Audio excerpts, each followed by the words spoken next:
जी, इस वीडियो में हम लोग कवर करेंगे अपनी रूमाटोलॉजी के ऑल एलोस, ठीक है जी। और इसमें सबसे पहले हम ये एसएलई वगैरह पढ़ेंगे, हम सारी रूमेटिक डिजीज़ पढ़ेंगे, ठीक है। Rheumatic disease mean auto immune disease, ठीक है जी।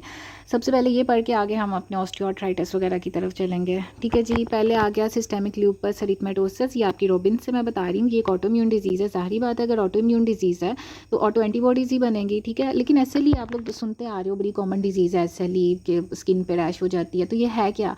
ये मल्टीपल ऑर्गन की, ये सिर्फ एक ऑर्गन का नहीं है, हर मतलब मल्टीपल ऑर्गन्स की डिजीज़ है ये, ठीक है। स्किन भी है, एसएसके से याद रखना है, स्किन भी, हर चीज़ इसमें, किडनी वगैरह अफेक्टेड है, ठीक है जी। इसमें ऑटो इम्यून डिजीज़ है तो ज़ाहिर बात है ऑटो एंटीबॉडीज़ बनेगी। कौन सी स्पेसिफिकली इनको नाम दे दिया उन्हें ऑटो एंटीबॉडीज़ को, और एंटी न्यूक्लियर एंटीबॉडीज़, ठीक है जी।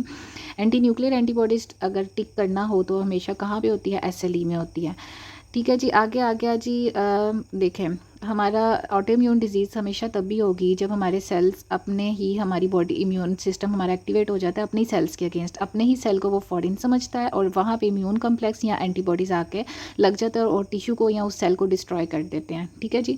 अब एसएलई को याद कैसे रखना है, किस किस्म की ये डिजीज़ है? ये एक एसएसके से डिजीज़ है।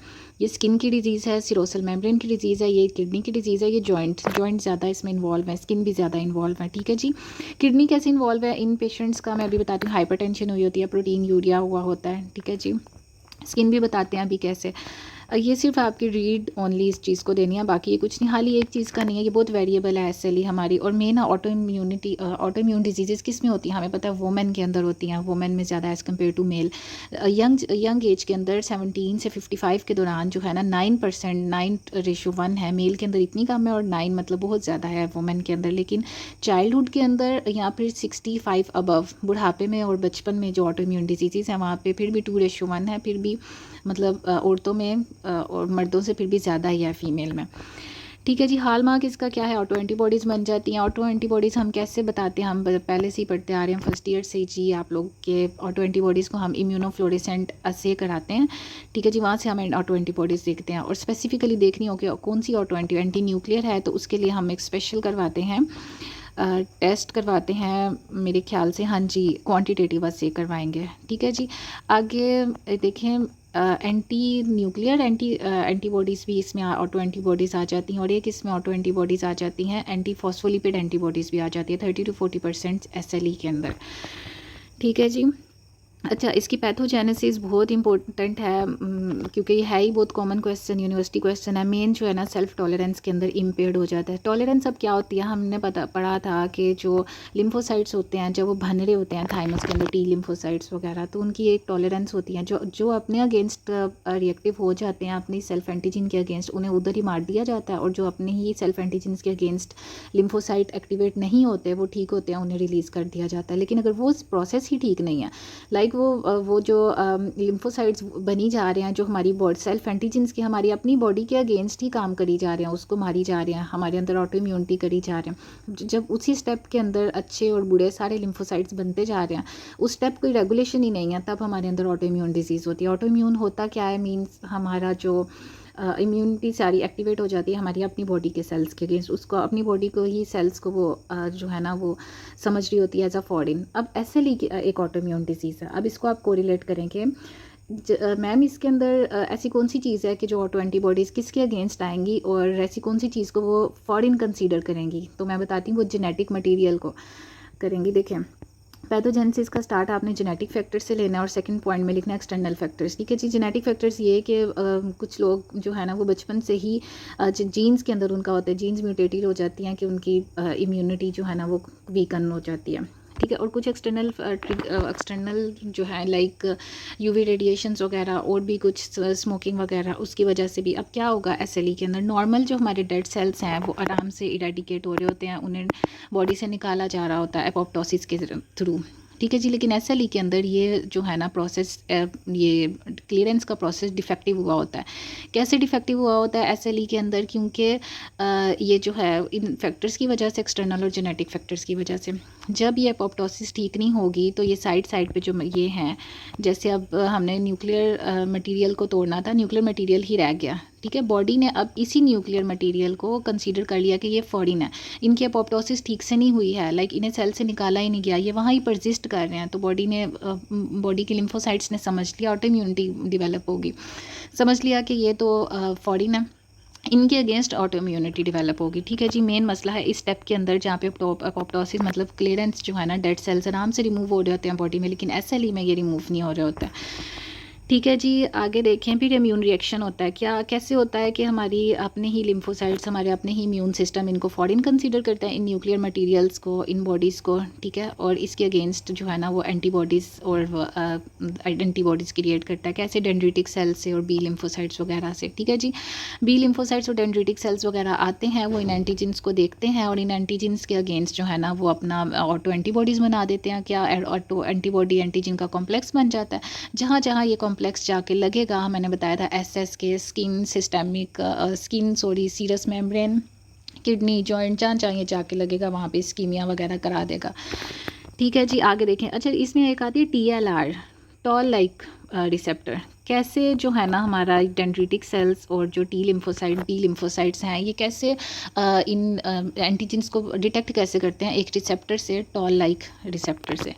ठीक है जी, इसको ज़्यादा क्लियर करने के लिए मैं आपको यहाँ से दिखाती हूँ। सबसे पहला पैथोजेनेसिस में स्टेप लिखना है जेनेटिक सस्केप्टिबिलिटी के, कुछ लोगों के बचपन से ही ऐसे होता है। ठीक है जी, इन्वायरमेंटल ट्रिगर्स में भी लिखना है, UV रेडिएशंस की वजह से। तीसरा स्टेप में लिखना है कि डिफेक्टिव क्लियरेंस हो जाती है, डेड सेल्स ठीक से निकलते। नॉर्मली डेड सेल्स आराम से हमारी बॉडी से निकल रहे होते हैं, लेकिन SLE के अंदर ये प्रोसेस ठीक नहीं होता है।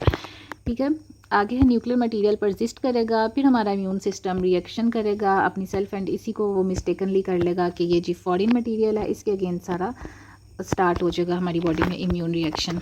ख़त्म हो गया। ये डेंड्रिटिक और B सेल्स एक्टिवेट कैसे होंगे, एंटीजेंस को कैसे देंगे? TLR के जरिए, जो मैंने आप लोगों को पहले बता दिया।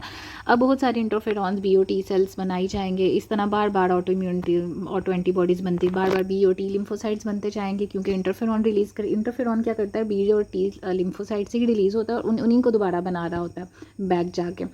तो बार बार ऑटो एंटीबॉडीज़ बनती जा रही हैं। ज़ाहिर बात है, इतना कम्प्लेक्स बनेगा इम्यून कम्प्लेक्स तो टिश्यू इंजरी हो जाएगी। ठीक है जी, ब्लड वेसल जहाँ जहाँ जाएगा इस्कीमिया वगैरह हो जाएगा। ठीक है जी, मैंने आप लोगों को बताया था कि मैंने नोट्स खुद बनाए हुए हैं। किडनी के अंदर SSK से बताया था, स्टार्ट से करते हैं। SLE के अंदर क्या होता है, आप लोगों को टीचर्स ने भी बताया होगा कि स्किन के अंदर बटरफ्लाई शेप्ड एक रैश हुई होती है। हम वहाँ से ही बता देते हैं कि जी इसके अंदर तो इसको तो SLE है, इसके अंदर क्या हुआ, कोई जेनेटिक फैक्टर है, कोई यही सारी पैथोजेनेसिस आपने इसके अंदर तो अपोप्टोसिस ही ठीक नहीं हुई है, बॉडी ने ऑटो इम्यूनिटी डेवलप कर लिया अपने ही मटीरियल के अगेंस्ट।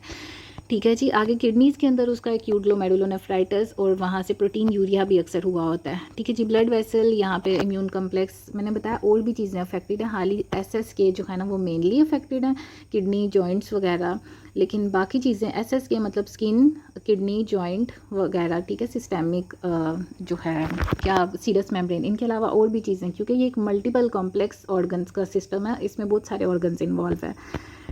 ठीक है जी, ये सारा ये आपका ये देखें सिस्टेमिक लूपस एरिथेमेटोसिस, बिल्कुल हमारा ये बटरफ्लाई शेप। इसमें और क्या होगा, देखें बटरफ्लाई शेप रैश हो रही है, इसमें और लंग्स भी, इसमें फीवर भी। मैं अभी आप लोगों को बताती हूँ, यूरिन में ब्लड आएगा।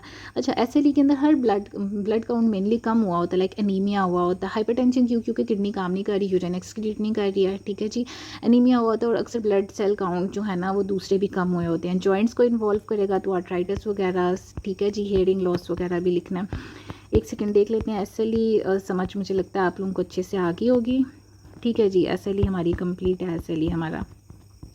अब इसको प्रिकॉशन पेशेंट को क्या बताएंगे कि सन ब्लॉक लगाया कि पिगमेंटेशन और उसके चेहरे के ऊपर ना फैले। मेनली आप लोग स्किन से ही पता लग जाएगा। ठीक है जी, अच्छा यहाँ लिखा हुआ है कि कुछ एक्यूट केसेस के अंदर इतना जल्दी हो जाता है कि डेथ भी कॉज हो सकती है उस पेशेंट की, क्योंकि मतलब, और कुछ के अंदर होता है कि सर्वाइवल का चांस ज़्यादा हो। ठीक है जी, कभी कभी ये एक रिलैप्सिंग एंड रेमिटिंग कोर्स है। और देखें ना, ये ऑटो इम्यून जितनी भी डिजीज़ है ना, ये कोई जल्दी से होने वाली नहीं है कि एक्सीडेंट हुआ तो होगी। ये जेनेटिक और इन्वायरमेंटल इसके फैक्टर्स हैं, उसको ईयर्स लगते हैं ठीक होने में और इसको ठीक करने में। इसका कोर्स लंबा होता है दवाई खाने में। कभी कभी ये बहुत बढ़ाव में चली जाती है और कभी कभी कम भी हो जाती है मेडिसिन खाने से। ड्यूरिंग एक्यूट फ्लेयर जब ये ज़्यादा बढ़ जाती है तो क्या होता है जी कि ये देखें एक्टिवेट सारे कम्प्लीमेंट सिस्टम की एक्टिवेशन हो जाती है, इम्यून कॉम्प्लेक्स। ये जो मैंने अंडरलाइन किया है सिर्फ आप लोगों ने ये किया है, ये करना है, ठीक है जी। आगे देखें इनकी लाइफ एक्सपेक्टेंसी, आपसे पेशेंट पूछते हैं, मेरी उसकी बहन आगे पेशेंट की कि ये कितना जिएगी इस डिज़ीज़ के साथ, ये एक बहुत लीथल डिज़ीज़ है, ठीक है जी। इसमें 90% तो वो क्या 5 साल है, लेकिन 80% 10 साल तक, ठीक है जी, कहा जाता है। और इसके साथ में ना कोरोनरी आर्टरी डिजीज़ भी हो जाती है, और एक और डिज़ीज़ होती है किडनी की आर्टरी को भी। क्यों एसएलई की वजह से लोगों की डेथ होती है, हार्ट की वजह से एंजाइना हो चाहिए उन लोगों को, या तो उन लोगों का रीनल फेलियर। हाँ, ये इन 2 चीज़ों की वजह से ना एसएलई में जल्दी डेथ होने के चांसेस हैं, ठीक है जी। आगे हो गया ख़त्म आपका। आगे क्या है, डीएलई, डिस्कॉइड ल्यूपस एरिथमेटोसिस क्या है। डिस्कॉइड ल्यूपस एरिथमेटोसिस क्या है कि सिर्फ सिस्टेमिक सिर्फ ना स्किन के ऊपर ही जो है ना जो इन्फेक्शन है वो है, सिर्फ स्किन इन्वॉल्व है, लेकिन अंदर जो सिस्टेमिक हार्ट, मैंने वहाँ पे पढ़ाया ना आप लोगों को, हार्ट भी इन्वॉल्व है एसएलई के अंदर, किडनी भी है, सारा सिस्टेमिक एक्टिवेशन हुई है, लेकिन सिस्टेमिक मैनिफेस्टेशन बहुत कम है। बस ऊपर से ही हमें ना एक दाग सा नज़र आएगा, क्या एक ज़ख़म सा नज़र आएगा, सूट दब्बे की तरह की खुश्की हुई होगी, ठीक है जी। आगे आगे देखें, और सब एक्यूट क्यूटेनियस ल्यूपस एरिथमेटोसिस क्या है। इसके भी नाम से पता लग रहा है कि ये हाली स्किन है, नीचे डर्मिस वगैरह इन्वॉल्व नहीं है जी, प्लेकी वगैरह इतना ज़रूरी नहीं है, ठीक है जी। अब ल्यूपस एरिथमेटोसिस जो है ना, इन दोनों के अलावा इन्वायरमेंटल और जेनेटिक डिजीज़ के अलावा जनाब ड्रग्स की बेस पे भी हो सकता है। आप लोग कोई पहले से दवाई खा रहे हैं, आपने उनसे पूछना है कि कहीं आप लोग ये चीज़ें तो नहीं ले, आइसोनियासिड वगैरह, ठीक है जी, हाइड्रालाजीन, प्रोसेनामाइड वगैरह, पेंसिलामाइन तो नहीं ले रहे, ये चंद एक याद कर लेने आप लोगों ने ड्रग्स, इसकी वजह से तो नहीं हो रहा ये सब कुछ, ठीक है जी। अच्छा, ये सब कुछ ना हिस्टोन, अच्छा हम ना पीछे भी मैंने आपको ऑटो एंटीबॉडीज़ में बताना भूल गई, इधर ही मैंने लाइन भी मार्क की हुई थी। ऑटो एंटीबॉडीज़ जो है ना वो जेनेटिक मटीरियल के अगेंस्ट बनती हैं, तो वो डीएनए के अगेंस्ट भी बनती हैं, मैंने पीछे कहीं लाइन मार्क भी की हुई थी, डीएनए के अगेंस्ट भी बन जाती है वो, जितना भी जो अंदर न्यूक्लियो क्या न्यूक्लियस के अंदर होता है, न्यूक्लियोसोम क्या उसको कहते हैं, न्यूक्लियोइड, उसके अगेंस्ट भी बन जाती है, हिस्टोन प्रोटीन्स के अगेंस्ट भी बन जाती हैं ऑटो एंटीबॉडीज़, या नॉन हिस्टोन प्रोटीन्स के अगेंस्ट भी बन जाती हैं, ठीक है जी। और अगर हम इन ड्रग्स को छोड़ेंगे तो ये दिन बीमारी भी ख़त्म हो जाएगी, ठीक है। इन ड्रग कहेंगे ड्रग्स छोड़ दें। और बाकी अच्छा एसएलई का ट्रीटमेंट क्या है, वो कहते हैं आप लोग क्या देंगे, तो इसमें हम लोग ना वो देते हैं, कॉर्टिकोस्टेरॉइड्स इस्तेमाल करते हैं, ठीक है जी। एक बार मैं अच्छा बल्कि ये पढ़ ही लेते हैं हम। सेजॉर्जन सिंड्रोम क्या है। सेजॉर्जन सिंड्रोम है जब हमारी आंखें भी सूख जाती हैं और मुंह भी सूख जाता है। कैसे पता चलेगा, इन दोनों की सिक्रीशंस जो है ना वही कम हो जाती हैं। क्यों, ड्राई आइज़ हो जाती हैं, ड्राई माउथ हो जाती है, और ये क्रोनिक डिजीज़ है, ठीक है जी। इसमें क्या होता है, इम्यूनोलॉजिकली डिस्ट्रक्शन हो जाती है, इम्यून मीडिएटेड डिस्ट्रक्शन है हमारे ग्लैंड्स की, ठीक है जी। अभी मैं दिखाऊंगी पैरोटिड ग्लैंड वगैरह, सलाइवरी ग्लैंड्स, कोई सिक्रीशन नहीं आ रही है, उसकी डक्ट ब्लॉक है, तो वो पीछे से बहुत मोटा हुआ होता है, ठीक है जी। प्राइमरी भी है सेजॉर्जन सिंड्रोम, मतलब अपनी हाली सिर्फ यही हो सकता है। सेकेंडरी वो किसी और डिजीज़ की वजह एसएलई के साथ भी हो सकता है। मेनली जो है ना रूमाटाइड आर्थराइटिस के साथ जो है ना वो सेजॉर्जन सिंड्रोम होता है, ठीक है जी। सेकेंडरी हम इसको कहेंगे, ठीक है जी। इसमें एंटीबॉडीज़ जो हमें कौन सी नज़र आती हैं, बस याद कर लें, एसएसए और एसएसबी, ठीक है जी। 75% ये रूमाटाइड आर्थराइटिस के साथ है, तो 75% आर ए फैक्टर, उनका आर ए फैक्टर जो है ना वो पॉजिटिव है, ठीक है जी। बाकी एसएलई के साथ भी इसका है 50% जो कनेक्शन, तो एएनए एंटी जो हमने वहाँ पे पढ़ी थी, न्यूक्लियर एंटीबॉडीज़, ठीक है जी। इसमें क्या है, इसकी मॉर्फोलॉजी भी एक दफ़ा देख लें। लैक्रिमल और सलाइवरी ग्लैंड जो है ना मेजरली इन्वॉल्व हो जाती हैं, इनकी ड्रग्स ब्लॉक्ड हो जाती हैं, ठीक है जी। ये भी एक दफ़ा मैं आपको अपने नोट्स बनाए दिखा देती हूँ जी।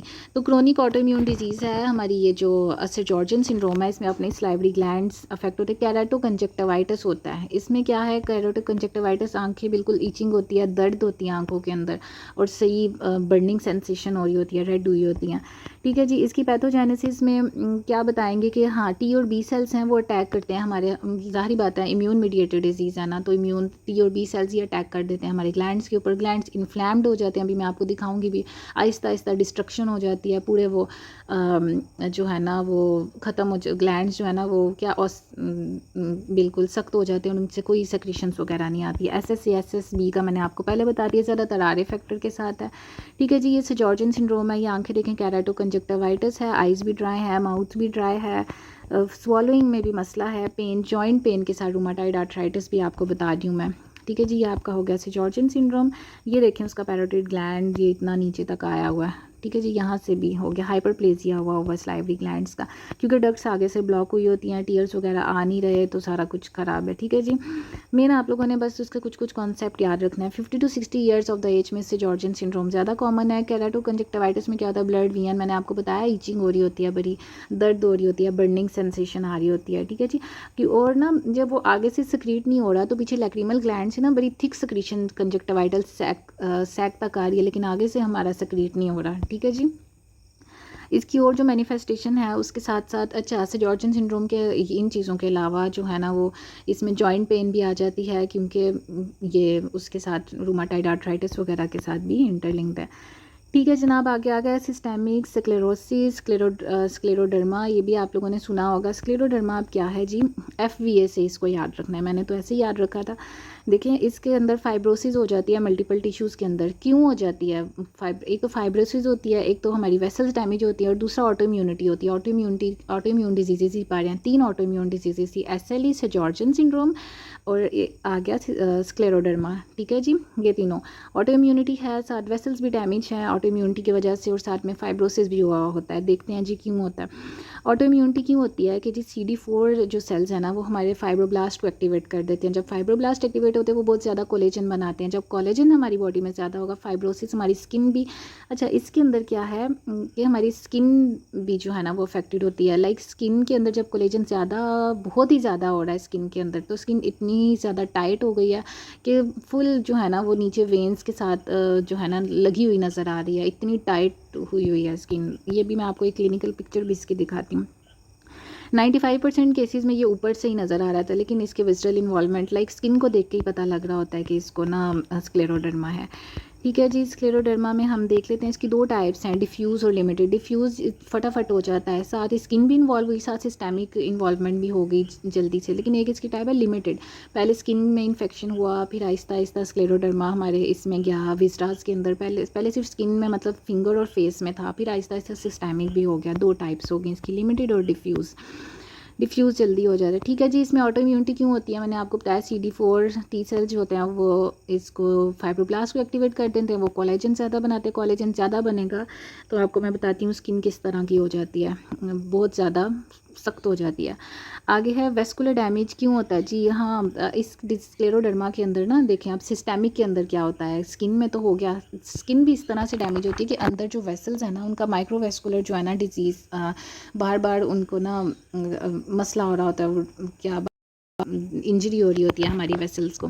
बार बार जब इंजरी हो रही होती है तो हमारी जो एंडोथेलियल सेल्स है वो डैमेज हो जाते हैं। जब एंडोथेलियल सेल्स डैमेज हो जाएंगे, ज़ाहिर बात है नैरो हो जाएगी हमारी वेसल, और जब वेसल नैरो होगी, वेसल डिस्ट्रक्ट होगी, तो फिर इस्कीमिक इंजरी होगी, और यहाँ स्कारिंग, मतलब जहाँ पे वो सप्लाई करेगी वहाँ पे इस्कीमिया हो जाएगा।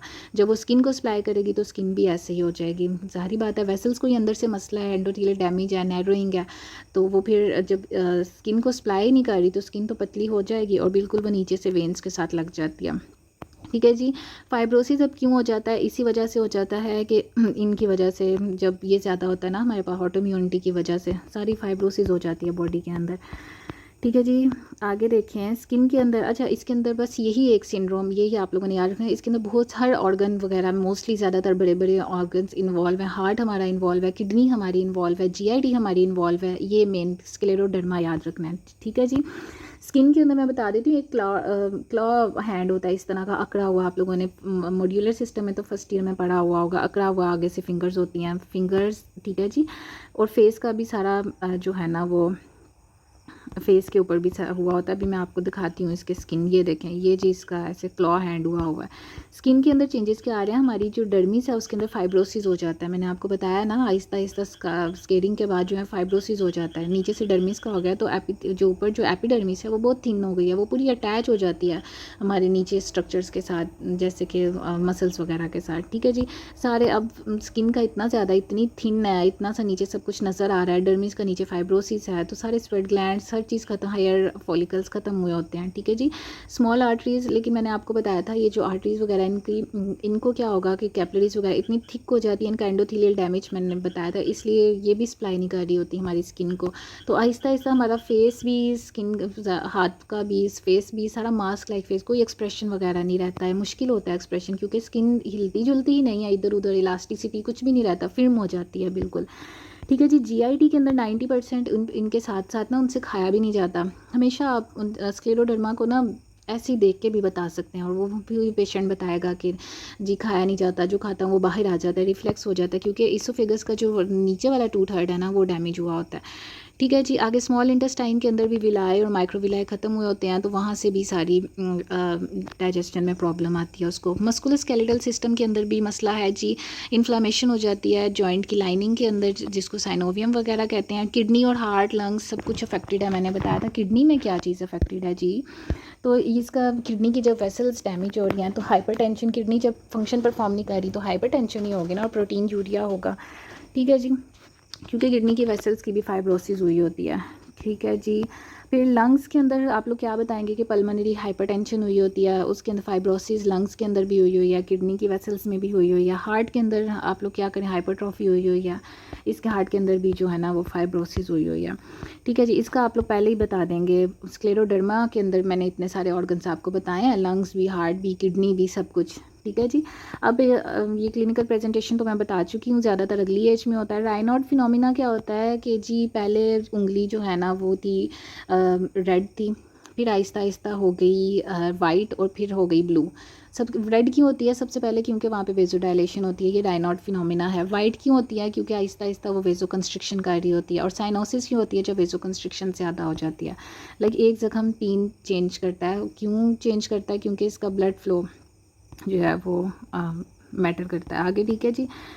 कोलेजन ज़्यादा है तो स्टिफनेस हुई हुई है, डिस्फेजिया, खाया नहीं जा रहा, मैंने पहले ही बताया था। एब्डोमिनल पेन है, एक तो खाया भी नहीं जा रहा, वो बाहर आता जा रहा। इंटेस्टाइनल भी ऑब्स्ट्रक्शन है, क्योंकि माइक्रोविलाय ही नहीं है।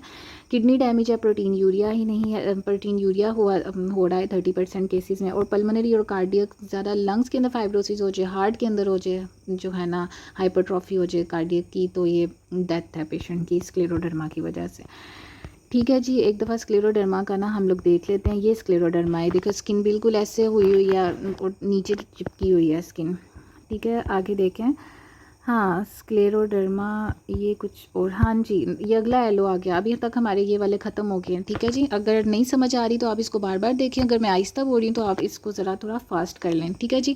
अगला एलो आपका आ जाता है ऑस्टियोआर्थराइटिस, इसको थोड़ा जल्दी कवर करने की कोशिश करते हैं। ये डीजेनरेटिव जॉइंट डिजीज़ आ गई हमारी, ठीक है जी। क्यों, मतलब ऑस्टियोआर्थराइटिस, मेरे पास एक पेशेंट आया, हमारे घर में एक फैमिली मेम्बर है, उसको किसी ने कहा कि तुम्हें ऑस्टियोआर्थराइटिस है, डॉक्टर को चेक कराया। क्यों है यार, उसका ऑस्टियोआर्थराइटिस मतलब जो जॉइंट के अंदर कार्टिलेज है वही ख़त्म हो गया, उसको डीजनरेट हो गया। क्यों डीजनरेट हुआ, ये एक वियर टियर डिजीज़ है। लाइक ये नहीं कि किसी ने टांग मारी तो कार्टिलेज डीजनरेट हो गया, नहीं, ये आहिस्ता आहिस्ता खुद से जो है ना जेनेटिक और इन्वायरमेंटल फैक्टर्स की वजह से होने वाली डिजीज़ है, ठीक है जी। और देखें जब कार्टिलेज ही नहीं रहेगा तो हमारा जो साइनोवियल जॉइंट है ना उसकी स्ट्रक्चर फंक्शन कुछ भी नहीं रहेगा, ठीक है। ऑस्टियोआर्थराइटिस के अंदर क्या याद रखना है, कार्टिलेज चला जाता है। जब कार्टिलेज ही नहीं होता, डीजनरेट हो जाता है, तो हमारा स्ट्रक्चरल फंक्शनल जो है ना वो कोई भी काम नहीं कर पाता हमारा जॉइंट, ठीक है जी। वियर एंड टियर है, कोई अचानक से नहीं है, आराम आराम से। कैसे ऑस्टियोआर्थराइटिस आप लोगों को पता है उन पेशेंट्स में और है जिनको मीनोपॉज होता है, एस्ट्रोजन लेवल कम होता है, या जिनकी एज आगे वुमेन की आगे जाती है तो ऑस्टियोआर्थराइटिस होता है। ओबेसिटी, डायबिटीज़, मेलाइटिस में जिन लोगों को, मोटे लोग होते हैं उन्हें ऑस्टियोआर्थराइटिस जल्दी हो जाता है, उनका जो कार्टिलेज है वो जल्दी डीजनरेट हो जाता है जॉइंट्स का, ठीक है जी। ट्रॉमा की वजह से भी, ऑनक्रोनोसिस की वजह से भी। और ऑक्रोनोसिस क्या क्या होता है, इसमें ना होमोजेनिस्टिक एसिड ज़्यादा हो जाता है। जब होमोजेनिस्टिक एसिड ज़्यादा होगा तो पता है आप लोगों को कार्टिलेज ब्लैक हो जाता है, ब्लैक से आहिस्ता आहिस्ता डीजनरेट हो जाएगा तो ऑस्टियोआर्थराइटिस की तरफ चला जाता है।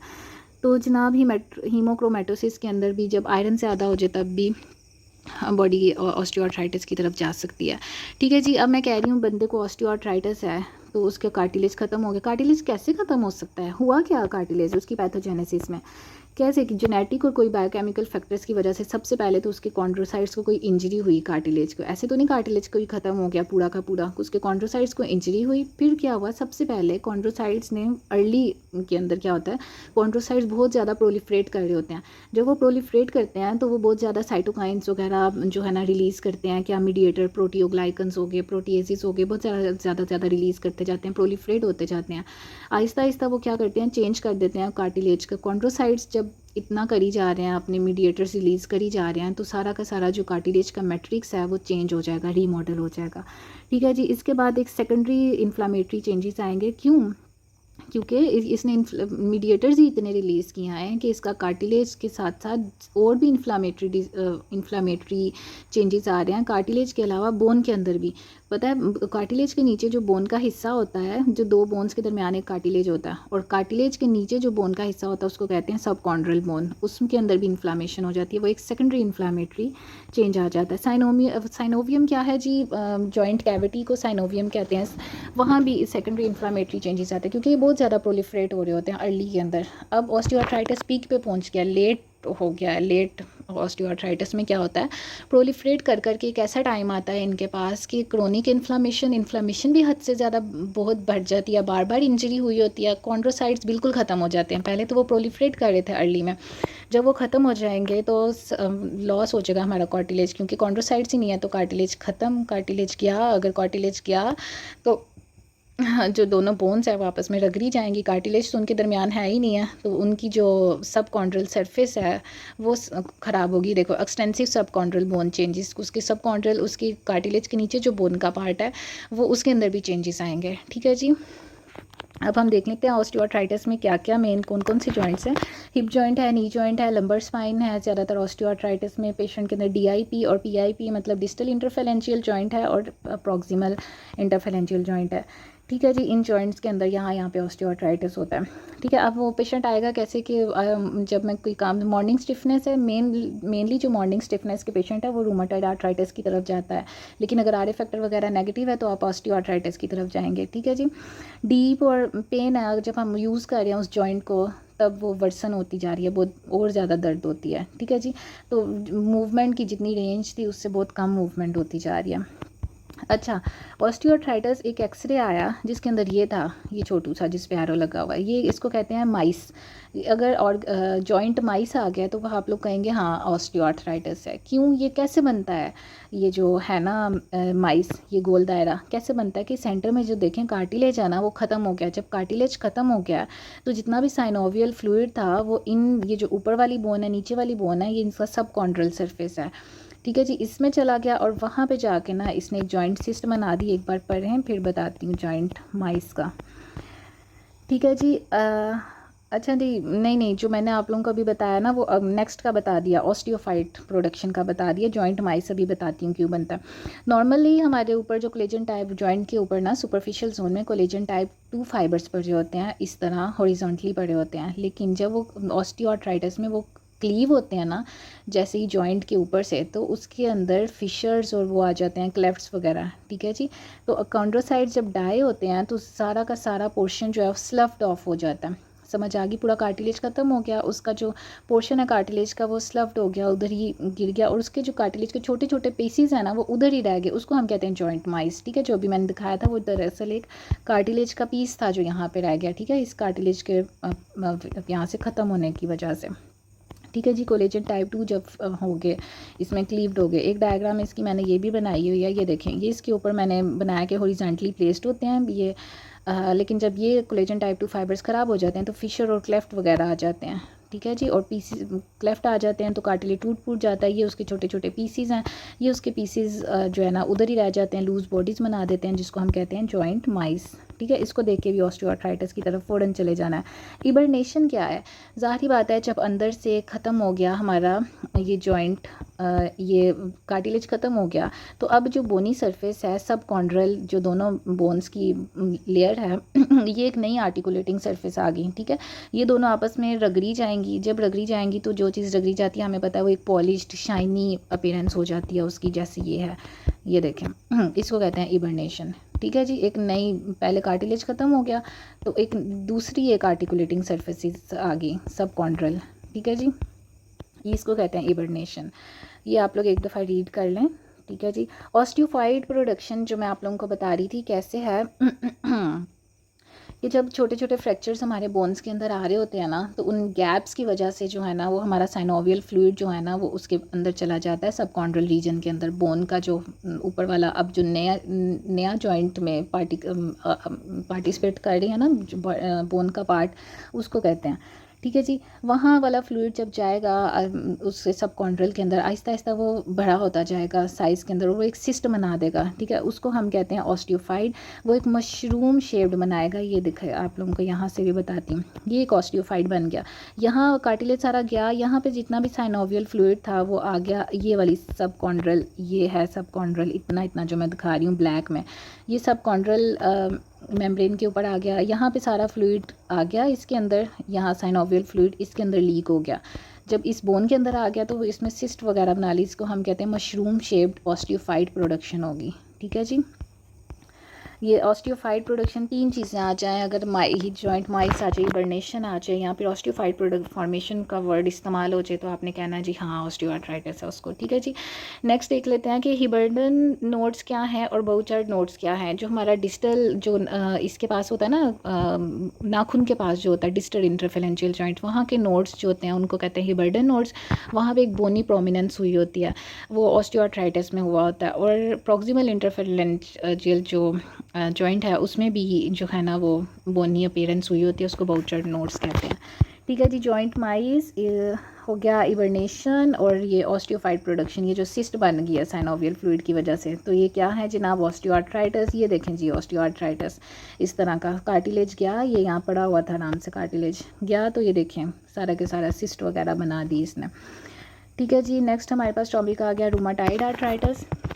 बस आप लोगों का एंड होने वाला है, घबराना नहीं है, ठीक है जी। रूमाटाइड आर्थराइटिस, बहुत सारे लोग आते हैं आर एफ फैक्टर नेगेटिव होता है, ठीक है जी। अब ये एक रूमाटाइड आर्थराइटिस जो ऑटो इम्यून डिजीज़ है, हालांकि हमने ऑस्टियो आर्थराइटिस में तो कोई ऑटो इम्यूनिटी नहीं पड़ी, बॉडी में कुछ हुआ था नहीं नहीं, हमने तो बस ये पढ़ा कि वक्त के साथ साथ जो है ना वो कार्टिलेज ही ख़त्म हो गया, माइस वगैरह आ गई, ये सारा बता दिया। लेकिन rheumatoid arthritis is totally different, इसमें बॉडी के अपना इम्यून सिस्टम एक्टिवेट हो जाता है। कैसे, ये एक नॉन सुपरेटिव डिजीज़ है, नॉन पस फॉर्मिंग डिजीज़ है, ठीक है जी। क्रोनिक इन्फ्लामेटरी डिसऑर्डर है, हमारे ऑटोइम्यून डिजीज़ है ये एक, ठीक है जी। इसमें कोई ज़रा भी मुश्किल नहीं है, बिल्कुल 2 मिनट का काम है। अच्छा, कुछ जेनेटिक फैक्टर्स या एनवायरमेंटल फैक्टर्स की वजह से हमें पता है ऑटो इम्यूनिटी बॉडी में क्रिएट होती है। कैसे कि जो HLA होता है ना, वो नॉर्मली जो है ना, HLA एक ऐसी जीन है जो रेगुलेट कर रही होती है टॉलरेंस को, जो मैं बता चुकी हूँ कि वो लिम्फोसाइट्स को, जब लिम्फोसाइट बन रहे होते हैं वो देख लेती है, HLA जीन रेगुलेट कर रही होती है कि कौन से लिम्फोसाइट्स ठीक हैं, उनको बॉडी में रिलीज़ होने देना है, और कौन से जो अपने ही सेल्फ, हमारी ही अपने सेल्स के अगेंस्ट जो काम करी जा रहे हैं, उनको मारी जा रहे हैं, उनको उन्होंने वहाँ ही ख़त्म कर देना बनते हुए लिम्फोसाइट्स को, ठीक है।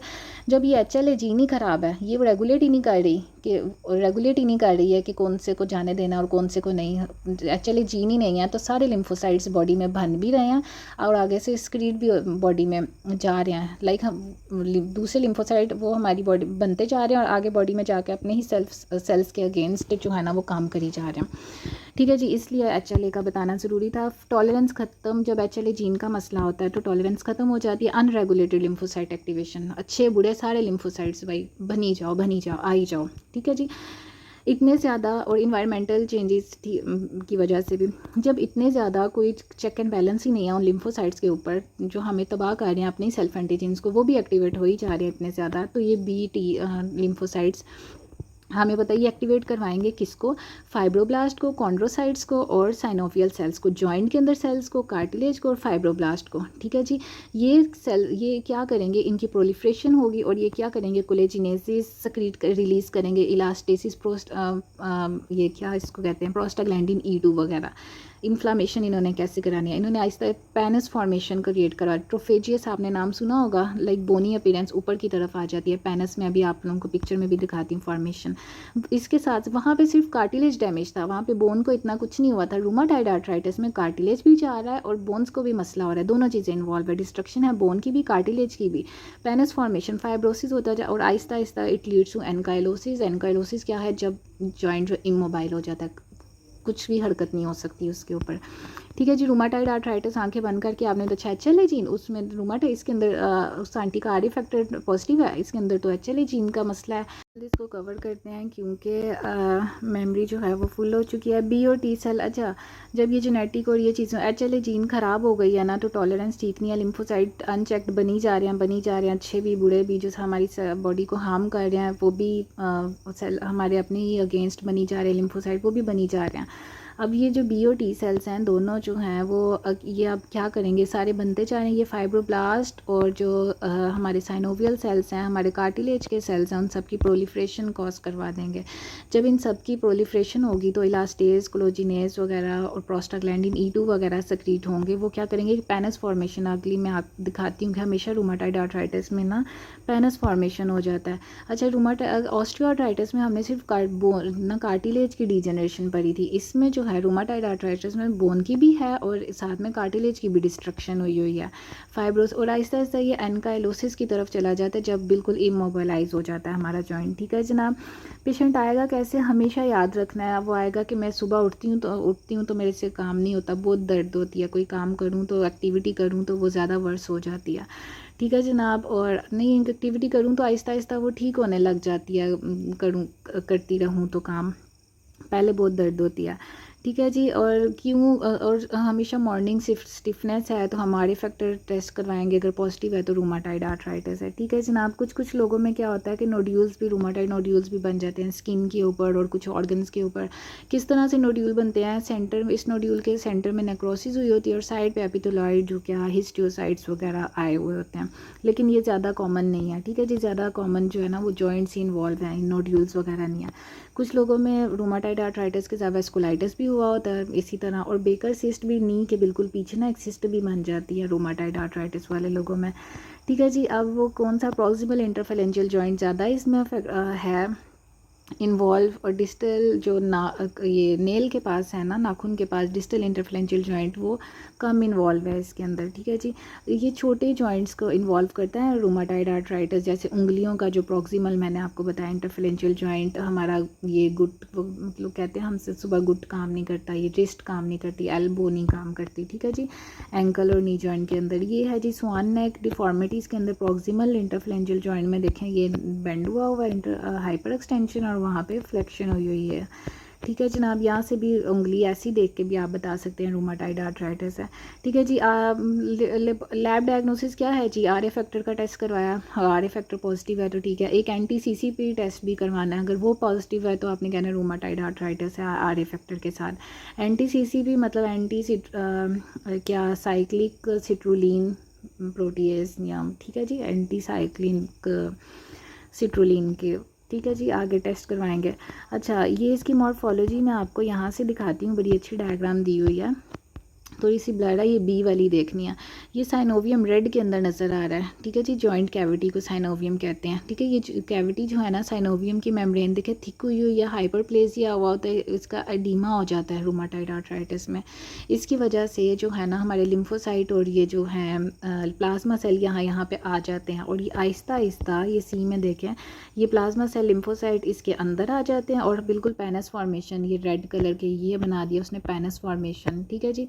ये पेनस, और इसने साइड वाले जो कार्टिलेज है ना, उसको पेरिफ्री के ऊपर जो कार्टिलेज उसको डिस्ट्रॉय कर दिया। ठीक है। इस तरह देखें आहिस्ता आहिस्ता बोन भी चली जाती है, कार्टिलेज भी, बहुत मसला ख़राब होता है रूमाटाइड आर्थराइटिस का। आहिस्ता आहिस्ता ये देखें, it leads to ankylosis which means ना इमोबिलाइज जॉइंट, बिल्कुल ही जो है ना ख़त्म हो जाती है मोबिलिटी जॉइंट की। मॉर्फोलॉजी ये देख लें आप, साइनोवियम की जो मेम्ब्रेन है वो किस तरह से थिकंड हुई है, हाइपरप्लास्टिक हुई होती है। ठीक है जी। अपने कॉन्टोर से। और फिर हिस्टोलॉजिकल में आप लोग क्या देखेंगे कि साइनोवियल सेल्स का हाइपरप्लेसिया हुआ हुआ है, वहाँ पे इन्फ्लामेटरी सेल्स आ रहे हैं, वहाँ सारे न्यूट्रोफिल्स आ रहे हैं, जितने न्यूट्रोफिल्स वहाँ पे आई जा रहे हैं वो फिब्रिन बनाई जा रहे हैं, तो ऑस्टियोक्लास्टिक एक्टिविटी ज़्यादा हो गया। ऑस्टियोआर्थराइटिस में हाली कार्टिलेज की डीजनरेशन हो रही थी, यहाँ पे साथ में बोन की भी, इस तरह से कि देखें ऑस्टियोक्लास्टिक एक्टिविटी भी ज़्यादा हो रही है, बोन भी खाई जा रही है और कार्टिलेज भी डीजनरेट हो रहा है। ठीक है जी। ये सारी चीज़ें पेनस बना देंगी। अभी जो मैंने आपको दिखाया पेनस सारा जॉइंट स्पेस, इसकी जगह ना पूरा, वहाँ ऑस्टियोआर्थराइटिस में आपको छोटी सी माइस मिल रही थी, अगर पूरा पेनस आ गया उस जॉइंट के अंदर, फिर आपने कहना है कि हाँ रेडियोग्राफ में फिर आपने कहना कि हाँ ये वो हुआ है रूमाटाइड आर्थराइटिस, जो कि आगे एनकाइलोसिस करवा दिया इसने। ठीक है जी, पता कैसे चलेगा? साथ में कि मैंने कहा था दोनों बोन्स भी और कार्टिलेज भी, कार्टिलेज का भी लॉस चला, कार्टिलेज भी नहीं, ऑस्टियोपीनिया, बोन की डेंसिटी भी कम हो गया, दोनों चीज़ें इन्वॉल्व हैं। तो क्या है? Rheumatoid arthritis. ठीक है जी, जॉइंट डिफ्यूजन भी हुई है। अच्छा, तैयार हो गया आपका ये। ठीक है जी, अनका आगे है एनकाइलोसिंग स्पॉन्डिलाइटिस, भी आप लोगों का एक एलो है। ये क्या है कि अच्छा पेशेंट आता है, उसको मेन ना ये एसआई जॉइंट को, सैक्रोइलियक जॉइंट जो हिप जॉइंट होता है ना, हिप जॉइंट के इधर पीछे, ठीक है जी, वो एसआई जॉइंट को मेनली ये पकड़ता है स्पॉन्डिलाइटिस। इसमें क्या होता है कि जो पेशेंट है ना वो इस तरह झुका होता है, नीचे से झुका होता है कि उसको यहाँ बड़ी दर्द हो रही होती है लंबर स्पाइन के अंदर, और ये लंबर वर्टिब्रे जो है ना वो हुए होते हैं, फ्यूज़ हो जाते हैं। ठीक है जी, बैम्बो स्पाइन इसको कहते हैं। मैं अभी दिखाती हूँ एनकाइलोसिस स्पॉन्डिलाइटिस, ये है जी, ये इसका लंबर स्पाइन देखें जनाब, डैमेज हो गया, ये इसके वर्टिब्रे फ्यूज्ड हुए हैं, ये एसआई जॉइंट को ज़्यादा इन्वॉल्व करता है। ठीक है जनाब, सबसे पहले असूलन तो हमें LO1 पढ़ना चाहिए था, लेकिन आप लोगों का ज़रा मेरी तरफ से स्किप हो गया, तो भी पढ़ लेते हैं। पहला LO था आप लोगों का जी कि रूमाटोलॉजी में, कि रूमाटोलॉजी है क्या? रूमाटोलॉजी एक मेडिकल स्पेशलिटी है, किसकी, किस चीज़ की है ये जनाब जॉइंट्स की है हमारी, जो कनेक्टिव टिश्यू की है, मस्कुलोस्केलेटल है। ठीक है जनाब, और सिस्टेमिक भी आप थोड़ी सी कह लें, क्योंकि ऑटोइम्यूनिटी है ना इसके अंदर। ठीक है जी, इसकी मेडिकल स्पेशलिटी और इसकी इम्पोर्टेंस भी है आप लोगों के एलो में, कि ये इम्पोर्टेंट क्यों है रूमाटोलॉजी। इसलिए कि ज़्यादातर डिसेबिलिटी और मॉर्बिडिटी, लोग चल नहीं सकते, क्यों? मस्कुलोस्केलेटल और कनेक्टिव टिश्यू डिसऑर्डर्स की वजह से है, इसलिए फिर इसको ट्रीट करना रूमाटोलॉजिस्ट का होना और इम्पोर्टेंट है। ठीक है जी, इसमें सारी स्टडी हमारी सिस्टेमिक भी आती है, क्योंकि ये ऑटोइम्यूनिटी के साथ रिलेटेड है। ठीक है जनाब, और इसमें ये भी आपने बताना है कि ये, और ये जो है ना रूमाटोलॉजी, ये एक डायरेक्ट ठीक नहीं हो जाते पेशेंट इससे कि इतनी जल्दी, या आहिस्ता आहिस्ता, ये बहुत स्लो प्रोसेस है। ठीक है, रिकवरी का, और पूरा इसको ना टाइम लगेगा क्रोनिक में जो भी है ना, इसको ये नहीं है कि एक्यूट फट जल्दी जल्दी ठीक नहीं होगा। ठीक है जनाब, टाइम लगेगा। आगे आ गया आपका जनाब जी वेस्कुलाइटिस। वेस्कुलाइटिस क्या है? ये भी आपका एलो है कि वेसल्स की जब इन्फ्लामेशन हुई होती है। कौन कौन सी वेसल्स होती है हमें पता है, लार्ज वेसल होती है, स्मॉल वेसल होती है, मीडियम साइज़ आर्टरीज़ की वेसल होती है। ठीक है जी, मेनली पैथोजेनिक मैकेनिज़्म देखें, या तो इम्यून कॉम्प्लेक्स आ जाए, या दो तरह की जो है ना एंटीबॉडीज़ आ जाए, एंटी न्यूट्रोफिल या एंटी एंडोथीलियल, मतलब वेसल को ख़राब कर रही है वो, या फिर एक ऑटो कुछ आ रहा है, ऑटो रिएक्टिव टी सेल्स आई जा रहे हैं। ठीक है जी, एक कॉम्प्लेक्स था, एक ऑटो था, और जो दो है ना वो एंटी वाले हैं, जो एंटीबॉडीज़ हैं। ठीक है जी, आगे इसके वेस्कुलाइटिस में क्या क्या हुआ होता है कि अच्छा, रूमाटाइड आर्थराइटिस में भी आप देखेंगे पेशेंट का वेट कम हुआ होता है साथ में। ठीक है जी, फीवर, फटीग हुआ था, वेट लॉस, मायल्जिया, मसल पेन हो रही होती है उन लोगों को। लार्ज के अंदर मैं बताती हूँ, लार्ज वेसल का वेस्कुलाइटिस पढ़ लेते हैं अभी। इसमें क्या होता है, लार्ज आर्टरी टेम्पोरल जैसे आर्टरी है, इसका अगर हम पढ़ें कि ये क्या, जियांट सेल, इसको आर्थराइटिस कहते हैं। इसमें जनाब क्या होगा, टेम्पोरल आर्टरी अगर है तो हेडिक की इन्वॉल्व, क्योंकि वो हेड की तरफ जा रही है, और ऑफ्थेल्मिक आर्टरी अगर हो रही है तो वियन का मसला आ रहा है। इसी तरह क्लॉडिकेशन ऑफ जॉ, मतलब जॉ हमारा खुल नहीं रहा, च्यूइंग में मसला आ रहा है। ठीक है जी, और पोलीमायल्जिया, रोमेटिका, फ्लू लाइक सिम्टम्स आ रही हैं, साथ में मसल पेन शेन भी है। ESR हमेशा वेस्कुलाइटिस में इंक्रीज़ हुआ होता है, पर स्मॉल आर्टरी का हो, लार्ज आर्टरी का हो। ठीक है जी, इसमें हम क्या देते हैं, कॉर्टिकोस्टेरॉइड्स देते हैं। अच्छा, मैंने उसके अंदर कॉर्टिकोस्टेरॉइड्स आपको SLE की ट्रीटमेंट में बताया, तो सॉरी वो वहाँ पे नहीं है। ठीक है जी, तो अच्छा, टाकायासु आर्थराइटिस भी पूछा जाता है, ये स्मॉल आर्टरी का है, किसका है, ये लार्ज आर्टरी का है। इसमें क्या होता है, ये देखें आर्च ऑफ एओर्टा, जहाँ ये आर्च ऑफ एओर्टा है, इस तरह की जहाँ जहाँ पे ये ब्रांच दे रही होती है ना, वहाँ पे ये ना ग्रैनुलोमेटस बन जाता है, इसको कहते हैं टाकायासु आर्थराइटिस। ठीक है जी, यंगर लोगों में होता है, ESR एलिवेटेड है। ठीक है जी, वीक पल्स है, अपर पल्सलेस डिजीज़ इसके अंदर, टाकायासु के अंदर आ गया, कॉर्टिकोस्टेरॉइड्स ही देंगे। ठीक है जनाब, मीडियम वेसल वेस्कुलाइटिस की ट्रीटमेंट के अंदर ना कॉर्टिकोस्टेरॉइड्स के साथ साथ ना फॉस्फामाइड भी देना है। ठीक है जनाब। आगे ये एक नेक्रोटाइजिंग वेस्कुलाइटिस, अगर एमसीक्यूज आ जाए नेक्रोटाइज हो रहा है आहिस्ता आहिस्ता वक्त के साथ साथ, तो मीडियम वेसल वेस्कुलाइटिस है। ठीक है जी, इसको पोली या आर्ट्राइटिस नोडोसा भी कहते हैं। अच्छा, मीडियम साइज़ कौन कौन सी होती हैं हमें याद रखना है। रीनल हो सकती हैं या विजरल, किडनी वाली हो सकती हैं या विजरल हो सकती है। किडनी इन्वॉल्वमेंट होगी तो आप बताएं ना, किडनी की अगर वो ठीक नहीं है रीनल आर्टरी, तो किडनी हाइपरटेंशन होगी बॉडी में।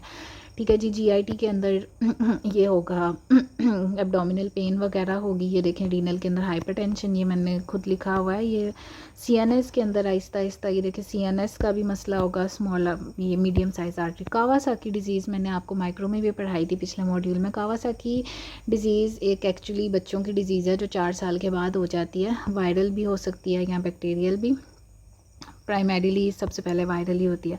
इसमें क्या होता है कि आपका हार्ट इन्वॉल्व होता है, मैं अभी बताती हूँ कैसे होता है कि क्रोनरी आर्टरी की एनोरिज्म हो जाता है, वेसल ही ख़राब हो जाती है। ठीक है जी। तो ये देखिए एडिमा हो जाता है, जब उसको सप्लाई नहीं कर रहा, हार्ट पंप ही नहीं कर रहा, तो हमारे हाथ का पाँव का एडिमा हो गया, कंजक्टिवाइटिस। और साथ में ना यहाँ पे हथेली पे और पाँव की नीचे भी ना वो हो जाती है रैश हुई होती है, सर्वाइकल लिम्फ नोड ज़्यादा। ठीक है जी। इसमें हम कावासाकी सिंड्रोम में क्या देते हैं, एस्पिरिन देते हैं। ठीक है जी। बर्गर से याद कर लें, ब्यूर्गर डिजीज़ जो है ना, इसको हम थ्रोम्बोएंजाइटिस ओब्लिटरेंस भी कहते हैं। ये भी एक नेक्रोटाइजिंग वेस्कुलाइटिस है, डिजिट्स के अंदर स्मोकिंग वगैरह की वजह से होता है। ठीक है जी। ये इसका स्मोकिंग के साथ अच्छा ताल्लुक़ है, कैलम बूढ़ा ही हुआ। ठीक है जी।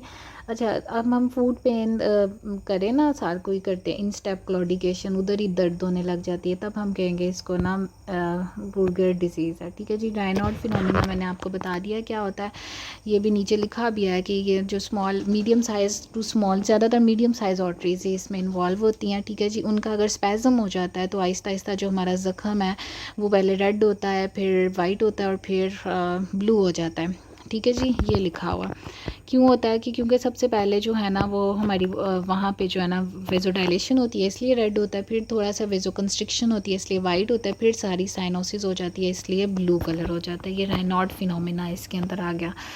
प्राइमरी के अंदर आ गया कि ये जो है ना बहुत ज़्यादा वेजोमोटर और सेंट्रल रिस्पॉन्स आ जाते हैं हमारे इमोशंस की तरफ।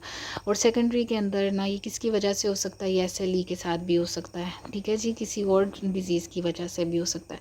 स्मॉल वेसल वेस्कुलाइटिस को में के अंदर आ जाते हैं। अच्छा, मीडियम साइज़ के अंदर 2 आगे याद रखने हैं। ठीक है जी। स्मॉल के अंदर आ जाते हैं विग्नर ग्रैनुलोमैटोसिस, जिसके अंदर क्या होता है कि T cell mediated hypersensitivity response. Hypersensitivity response तो आप लोगों को पता ही है कैसे होता है। ठीक है जी। आगे देख लेते हैं, रैश हीमेटूरिया वगैरह हुआ होता है ये देखें जी। डायग्नोसिस हम क्या करेंगे, anti-ANCA वगैरह करवाएंगे।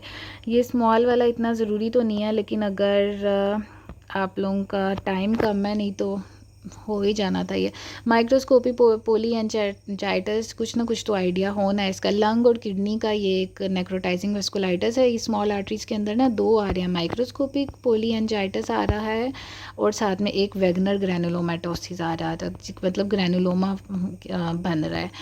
ठीक है जी। आप बस, और तीसरी कौन सी डिजीज़, हाली डिजीज़ के नाम ही याद कर ले, क्लर्क-स्ट्रेटस सिंड्रोम आ रहा है, इसके अंदर भी ग्रैनुलोमैटस एस्थमा वगैरह, बस ये याद रखना है कि इसके अंदर 3 आ रहे हैं।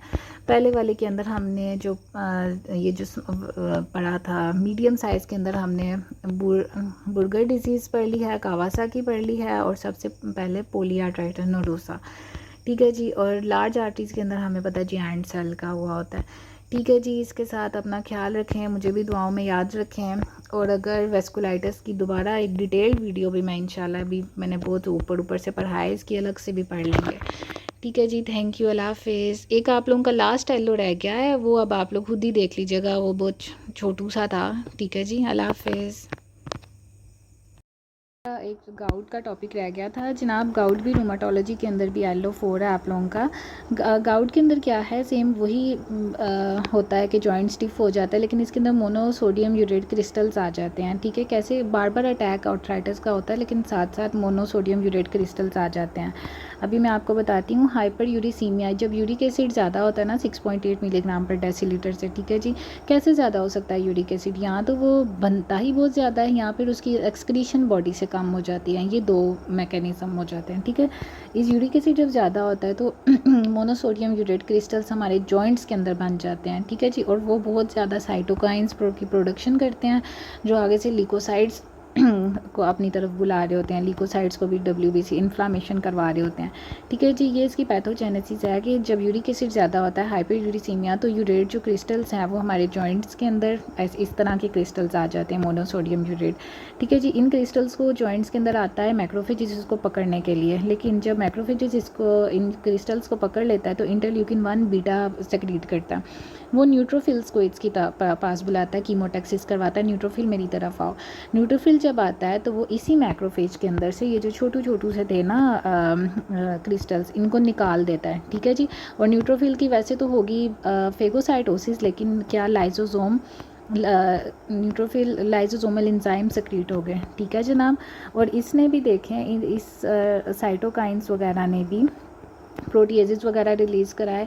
मेनली जो है ना वो हमारी टो का ये वाला जॉइंट ज़्यादा अफेक्ट होता है, इसके गाउट के अंदर ना, मेनली उसके पाँव के ऊपर ऐसे हुआ होता है ज़्यादातर, गाउट का वहाँ से पता चल जाता है, ठीक है जी। जैसे रूमाटाइड आर्थराइटिस का उंगलियों के प्रॉक्सिमल इंटरफेरेंजियल जॉइंट से पता चलता है ना, ठीक है जनाब। ये पैथोजेनेसिस होगी। आगे है प्राइमरी गाउट, क्या उसका जिसकी etiology अननोन होती है वो प्राइमरी गाउट है जनाब। सेकेंडरी गाउट किसकी वजह से हो जाता है, माइलोप्रोलिफरेटिव डिसऑर्डर हो जाए या फिर किसी और रीज़न की वजह से लाइक ल्यूकीमिया वगैरह हो जाए, तब हो जाता है आप ये, ठीक है जी। 1 सेकेंड।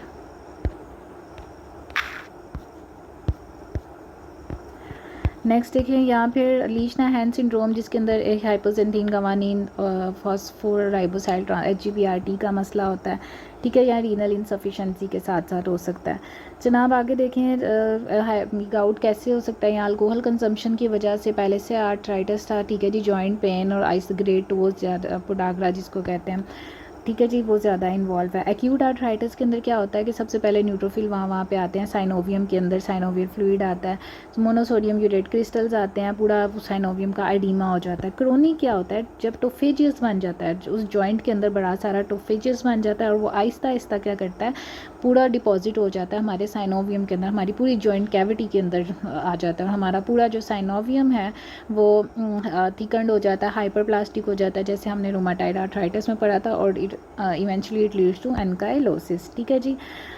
आगे टोफाई क्या है जी, इसको कहते हैं पैथोग्नोमोनिक, ठीक है जी। ये पैथोजेनिक है हमारे गाउट के अंदर। इसके अंदर मतलब मोनोसोडियम यूरेट क्रिस्टल जब ज़्यादा हो जाते हैं ना तो वो टोफाई बना लेते हैं, वहाँ पे फिर आ जाते हैं जी मैक्रोफेजेस, इनको पकड़ने के लिए जो मैंने बताया, उनको खा के वो जायंट सेल्स बन जाते हैं, ठीक है जी।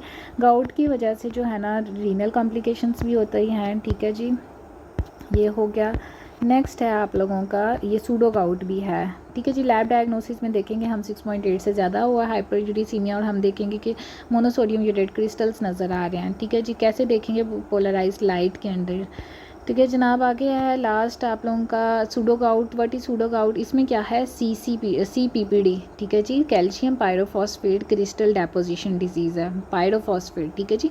कैल्शियम पायरोफॉस्फेट की बहुत ज़्यादा डिपोजिशन हुई होती है, उन वो एज क्रिस्टल्स बन जाते हैं। वहाँ पे गाउट के अंदर आपने मोनोसोडियम यूरेट क्रिस्टल्स कहना है, और सूडो गाउट के अंदर जो है ना वो कैल्शियम के कहने हैं, पायरोफॉस्फेट वाले क्रिस्टल्स, ठीक है जी।